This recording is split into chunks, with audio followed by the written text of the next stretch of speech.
1 Chronicles chapter 5, verse 20. They received help against these enemies because they cried out to God in battle, and the Hagrites and all their allies were handed over to them.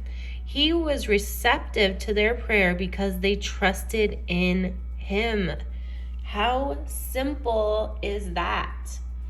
I know there's been times I was going through things and I feel like I gotta find this formula and I gotta do all this stuff, but it's like, it's really this simple.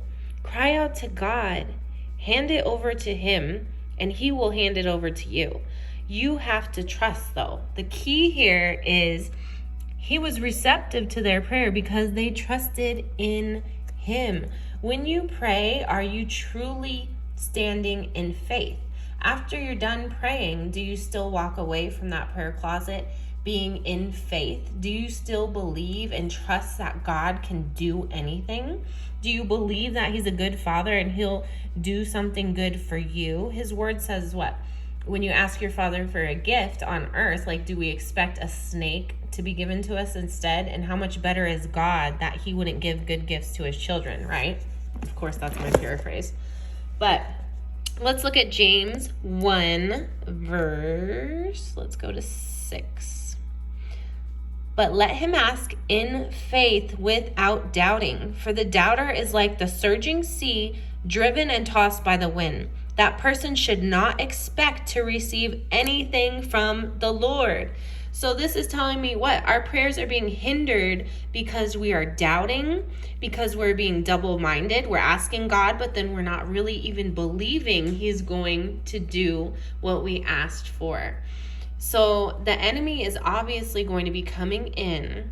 Soon as you're praying, soon as you're trying to cry out to God and invite him into a situation, the enemy is going to come in with doubt, with unbelief. He's going to try and get you to partner and align your mind and your thoughts and your words and then your actions eventually with his plan for your life versus God's plan.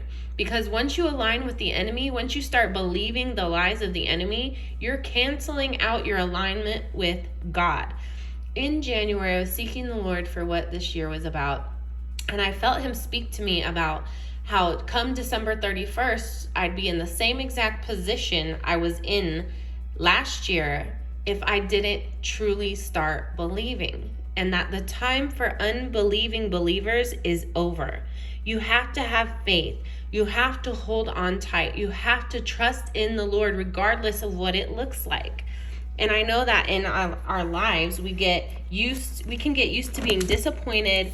We can get used to hoping, and then it doesn't work out. So then eventually we just give up and stop hoping. But the Bible even says what 3 things last forever: faith, hope, and love, right? We need to always have hope. We need to hope again. Even if things didn't work out the way we wanted them to, we need to hope again. So I'm praying that today you can just do a whole reset on your faith and on your hope. Ask the Lord that he would make you able to hope again, so that you can pray and you can have your prayers answered because you truly trust in the Lord. You've got to hold on to that faith. You have got to hold on to believing that your prayers will be answered. Hold on tightly. So I pray that this blesses you today. God will do abundantly more than you even think he can if you will just hold on and have faith. Trust him. Trust that he can do anything. Trust that there is no mountain too great for him. There is nothing too big for him. He makes a way even when there seems to be no way. Today, I want you to pray in faith. And anytime after that prayer, when the enemy comes in with doubt, I want you to remember this, and I want you to choose faith instead. Choose to trust in God instead. You don't have to lean on your own understanding. You don't have to, the situation doesn't even have to look like it's possible. All you have to do is pray and then trust. That's it. Release it to God today. I hope this blesses you.